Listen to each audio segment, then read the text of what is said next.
Hello everyone. Shri IAS academy में आपका स्वागत है। जैसा कि आप जानते हैं कि श्री आईएएस एकेडमी ने आंसर राइटिंग की सीरीज की शुरुआत की है, जिसमें ऑलरेडी हमारे 78 पार्ट आ चुके हैं। ये हमारा 79 है। इसमें हम देखेंगे कि आपके द्वारा हमारे टेलीग्राम चैनल पर किस प्रकार का प्रश्न भेजा गया, उसे आपने किस तरीके से लिखा और वास्तव में उसे कैसे लिखना चाहिए। तो चलिए शुरू करते हैं।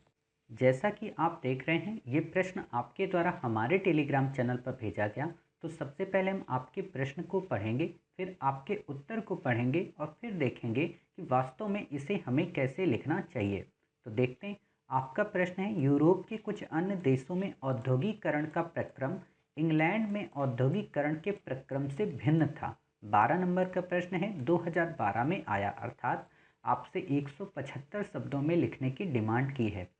आपने उत्तर लिखा है, औद्योगिकरण की शुरुआत इंग्लैंड में हुई क्योंकि इसके लिए आवश्यक परिस्थितियां इंग्लैंड में उपस्थित थीं। जैसे यहाँ 17वीं शताब्दी में कृषि क्रांति एवं वैज्ञानिक क्रांति हो चुकी थी, तकनीक एवं बाजार उपलब्ध तथा 18वीं सदी के अंत तक ब्रिटेन का उपनिवेश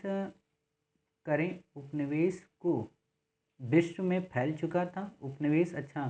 पूरे विश्व में फैल चुका था। साथ ही नए पूंजीपति वर्ग का भी उदय हो चुका था। वहीं अन्य देश जैसे अमेरिका, जर्मनी, जापान में राज्य ने औद्योगिक क्रांति में मध्य वर्ग निभाया।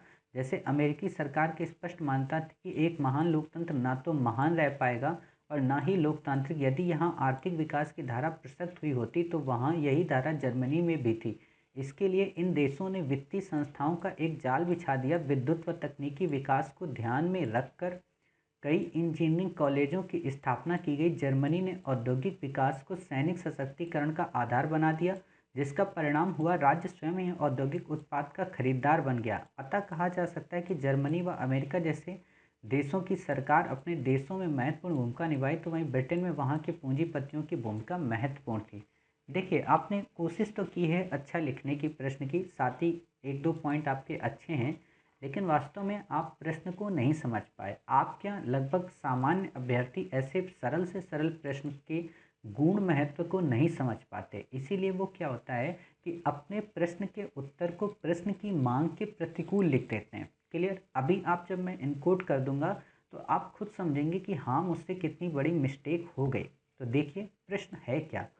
प्रश्न है, यूरोप के कुछ अन्य देशों में, समझ रहे, अर्थात आपसे पूछा है कि आपको जो बात बतानी है वो बतानी है यूरोप के ही अन्य देशों में। अन्य देशों का मतलब जैसे जर्मनी, जैसे रसिया, जैसे फ्रांस, जैसे बेल्जियम, जैसे स्पेन, जैसे स्वीडन, अर्थात इन देशों के बारे में बताना। जैसे इटली, इन्हीं लोगों के बारे में बताना है। ना तो आपको अमेरिका के बारे में बताना है, ना ही आपको जापान के बारे में बताना है। क्यों? क्योंकि आपसे सिर्फ यूरोप के अन्य देशों की बात कर रहा है। समझ रहे? तो पहली गलती तो आपने ये की, आप समझ के होंगे कि आपने जहाँ जहाँ अमेरिका का जिक्र किया है, जहाँ जहाँ जापान का जिक्र किया है, वो आपसे आंसर में नहीं पूछा है। क्लियर?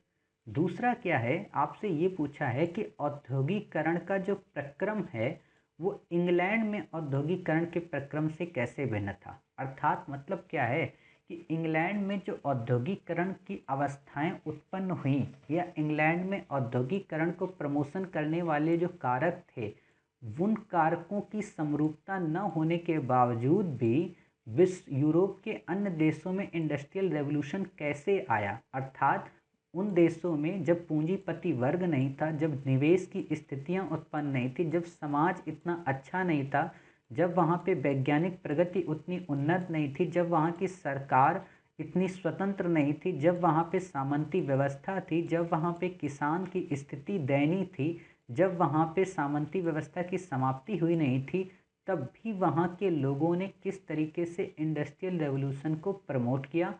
और उस रेवोल्यूशन में वहाँ के लोगों का क्या योगदान था, वहाँ की सरकार का योगदान था, वहाँ पर पूंजीपति वर्गों की स्थिति को कैसे मैनेज किया गया, कैसे वहाँ के रिसोर्सेज को अच्छे ढंग से मैनिपुलेट किया गया, इस पे आपसे प्रश्न पूछा है। क्लियर? और आप इस चीज़ को जब देखोगे तो आपके माइंड में क्या होना चाहिए, इंग्लैंड में इंडस्ट्रियल रेवोल्यूशन क्यों हुई, उसके फीचर के समरूप ही आप यूरोपियन के अन्य कंट्री के फीचर को ध्यान में रखो। जैसे होता क्या है कि जब हम ये लिखते हैं ना कि इंग्लैंड में क्रांति क्यों हुई, तो वो तो कारण हो गए इंग्लैंड में क्रांति होने के। लेकिन अगर आपको विश्व के यूरोप के अन्य देशों से तुलना करना है तो आप ये देखो कि जो फीचर इंग्लैंड में विद्यमान थे, अर्थात जिन फीचर्स ने इंग्लैंड में इंडस्ट्रियल रेवोल्यूशन को प्रमोट करने में योगदान दिया था, क्या वो फीचर यूरोप के अन्य देशों में थे? तो आपको पता चलेगा कि यूरोप के अन्य देशों में वो फीचर तो नहीं थे, लेकिन यूरोप की अन्य देशों की सरकारों ने उन फीचर्स को एडॉप्ट करने की पूरी कोशिश की, कई प्रकार के सुधार किए और उन संसाधनों का कुशलतम ढंग से उपयोग किया। क्लियर? तो आप ऐसे इस प्रश्न का उत्तर लिखोगे और फिर आप निष्कर्ष दे दोगे। आपके पास ज़्यादा वर्ड लिमिट भी नहीं है, इसीलिए आप यूरोप के कई देशों का नाम तो लिखोगे, फ्रांस का नाम लिखोगे, बेल्जियम का नाम लिखोगे, आप ऑस्ट्रिया का नाम लिखोगे, इटली का नाम लिखोगे, जर्मनी का नाम लिखोगे, आप स्वीडन का नाम लिखोगे, आप स्पेन का नाम लिखोगे, बट आप इसमें जो डिस्क्राइब करोगे वो आप जर्मनी का करोगे और रसिया का करोगे। क्लियर? बाकी आप सबको उतना ही वैसे छोड़कर रख दोगे। क्लियर? तो इससे आपका ये उत्तर कंप्लीट हो जाएगा। होता क्या है कि एस्पायरेंट ऐसे सरल से सरल प्रश्नों में कंफ्यूज इसलिए हो जाते हैं क्योंकि उनकी शब्दावलियाँ काफ़ी गूढ़ होती हैं।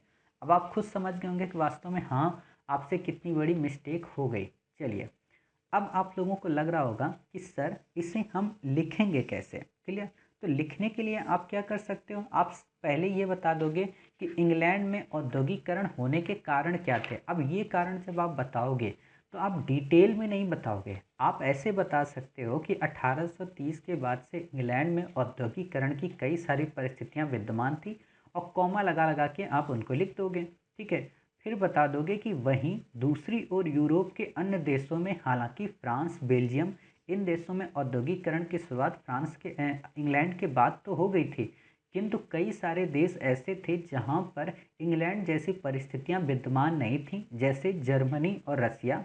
अतः वहाँ की सरकारों ने या वहाँ के लोगों ने किस प्रकार कॉर्टेल बनाकर, किस प्रकार वहाँ पे पूंजी के निवेश को प्रमोट कर, किस प्रकार एग्रीकल्चर में रिफॉर्म कर, किस प्रकार सामूहिक खेती को प्रमोट कर, किस प्रकार योजना आयोग का गठन कर वहाँ पे इंडस्ट्रियल रेवोल्यूशन को प्रमोट किया, जिसके लिए वहाँ पर विद्यमान कई सारे प्राकृतिक संसाधनों की भूमिका भी प्रमुख रही थी। क्लियर? आप ये बता सकते हो, जैसे आप पढ़ते हो ना कि आखिरकार इंग्लैंड में इंडस्ट्रियल रेवोल्यूशन होने के कारण कई सारे थे, चाहे वो फिर औपनिवेशिक उनके पास फीचर्स हों, काफ़ी सारे उपनिवेश थे, चाहे वहाँ पे कृषि क्रांति हो, चाहे वहाँ पे जनसंख्या की वृद्धि हो। आप देखोगे कि यूरोप के अन्य देशों जैसे जर्मनी है या रसिया है, वहाँ पर जनसंख्या इतनी ज़्यादा नहीं थी। रसिया में क्षेत्रफल काफ़ी ज़्यादा है, लेकिन वहाँ पे बर्फबारी इतनी होती है कि यही नहीं समझ में आ रहा था कि इंडस्ट्री को कहाँ पे लगाया जाए, और इंडस्ट्री को इतना दूर भी नहीं लगा सकते जो कच्चे माल से दूर हों, तो भी दिक्कत थी। समझ गए? पूंजी की उपलब्धता आप देखोगे कई सारे देशों में थी, खासतौर पर रसिया में पूंजी की उपलब्धता थी, जर्मनी में पूंजी की अनुपलब्धता थी, मतलब उपलब्धता नहीं, अनुपलब्धता, यानी कि पूंजी की कमी थी। क्लियर? वैज्ञानिक प्रगति उतनी उन्नत नहीं थी, और साथ ही आप देखोगे जर्मनी जैसे देशों में अभी भी सामंतवाद की प्रथा समाप्त नहीं हुई थी, अभी भी वहाँ पे एग्रीकल्चर की व्यवस्था समाप्त नहीं हुई थी। समझ गए? राष्ट्रवादी उनकी भावनाओं ने उन्हें इंडस्ट्रियल रेवोल्यूशन की ओर प्रमोट किया, जबकि ब्रिटेन में राष्ट्रवादी भावना ऐसी नहीं प्रखर थी। वहाँ के पूंजीपति वर्ग ये चाहता था कि इंडस्ट्री में प्रमोशन हो। क्लियर?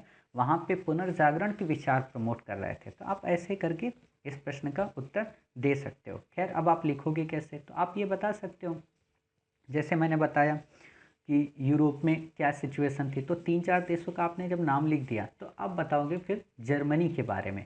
और जर्मनी के बारे में जब आप बता रहे होगे तो आप ये बता सकते हो कि जो जर्मनी है वहाँ पे औद्योगिकरण होने का एक तो कारण ये था कि वहाँ की राष्ट्रवादी भावना थी।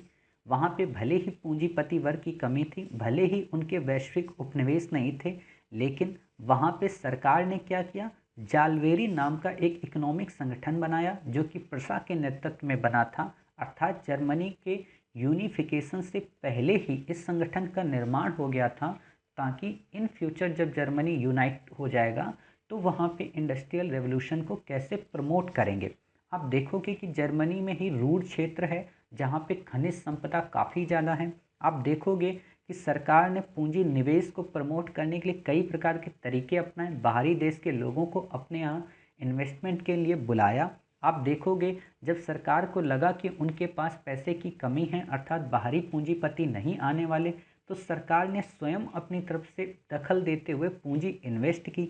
आप देखोगे कि सरकार ने न केवल बड़ी बड़ी इंडस्ट्री के लिए पैसा प्रमोट किया, बल्कि रिसर्च और इनोवेशन के लिए भी पैसा इन्वेस्ट किया। अच्छे अच्छे स्कूल्स बनाए, बच्चों को एजुकेशंस प्रोवाइड कराई, बच्चों को अच्छी स्वास्थ्य सुविधाएं दिलाई, वहाँ के समाज में एक काफ़ी अच्छी फैसिलिटीज़ प्रोवाइड कराई। आप देखोगे इंग्लैंड का जो समाज था, वहाँ पर उतनी अच्छी स्वास्थ्य सुविधाएं, वहाँ पर उतनी अच्छी सामाजिक परिस्थितियां विद्यमान नहीं थी जितनी अच्छी जर्मनी ने अपने लोगों को दिलाई। क्लियर? क्योंकि जर्मनी चाहता था कि हम जो इंडस्ट्रियल रेवोल्यूशन करें वो सामाजिक अंतःचेतना को बिना प्रभावित किए हुए करें।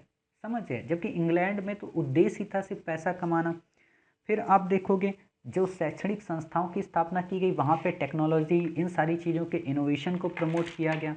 आप एक और चीज़ देखोगे कि जर्मनी में जो बैंकें थीं वो न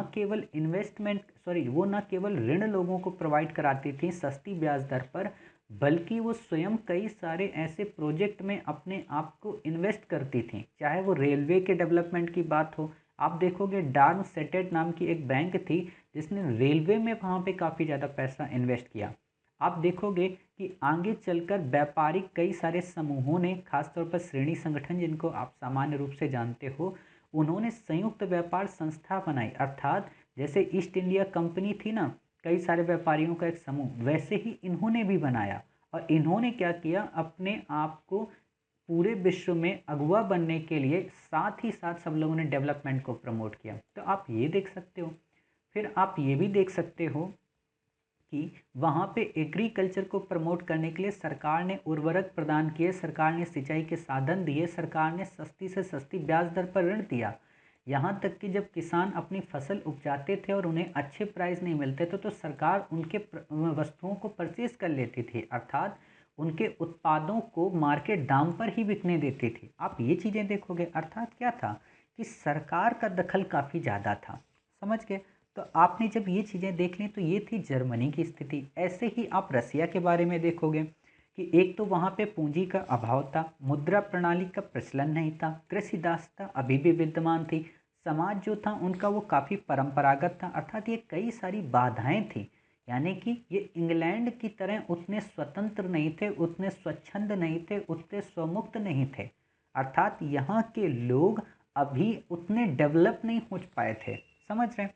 आप देखोगे इन चीज़ों में जब सरकार ने देखा कि वहाँ पे पूंजीपति वर्ग नहीं है, तो सरकार ने स्वयं से डेवलपमेंट के कार्य को प्रमोट किया।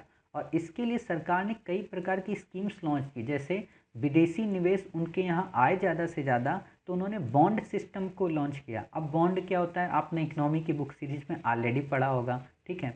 तो बॉन्ड को उन्होंने लॉन्च किया, उन्होंने रेलवे के डेवलपमेंट को प्रमोट किया, साथ ही उन्होंने कई प्रकार के विदेशी निवेशकों से कहा कि आप अगर हमारे यहाँ आते हैं तो हम आपको ये फैसिलिटीज़ प्रोवाइड कराएंगे। तो इनसे वहाँ पे क्या हुआ, इंडस्ट्रियल रेवोल्यूशन को प्रमोशन मिला। उन्होंने सामूहिक खेती को प्रमोट किया। समझ गए? आप सामूहिक खेती का नाम सुनते होंगे, कोल सखोज आज भी वहाँ पे प्रचलित है। कोल सखोज सामूहिक प्रणाली है वहाँ की खेती की। आप देखोगे कि सरकार किसानों को ऋण यहाँ पे भी वैसी चीज़ें करने लगी। अर्थात एक तरीके से ये समझो कि जिन जिन परिस्थितियों या जिन जिन स्थितियों की कमी थी यूरोप के अन्य देशों में, उन कमियों का समाधान निकालने में सरकार की भूमिका प्रमुख रही। जैसे कि ब्रिटेन में पूंजीपति वर्ग की भूमिका प्रमुख रही, वैसे ही यूरोप के अन्य देशों में सरकार ने बढ़ चढ़कर वहाँ पे इंडस्ट्रियल रेवोल्यूशन को प्रमोट किया। क्लियर? तो आप ऐसे बता सकते हो। तो उम्मीद है आप समझ गए होंगे कि अब हमें इस प्रश्न का उत्तर कैसे लिखना है। काफ़ी सारे आपको पॉइंट्स मिल गए होंगे, तो आप अपने इस उत्तर को फिर से लिख सकते हैं। क्लियर? तो मिलते हैं आप ही के द्वारा भेजे गए एक नए प्रश्न के साथ। तब तक अपना ख्याल रखिए और स्वस्थ रहिए।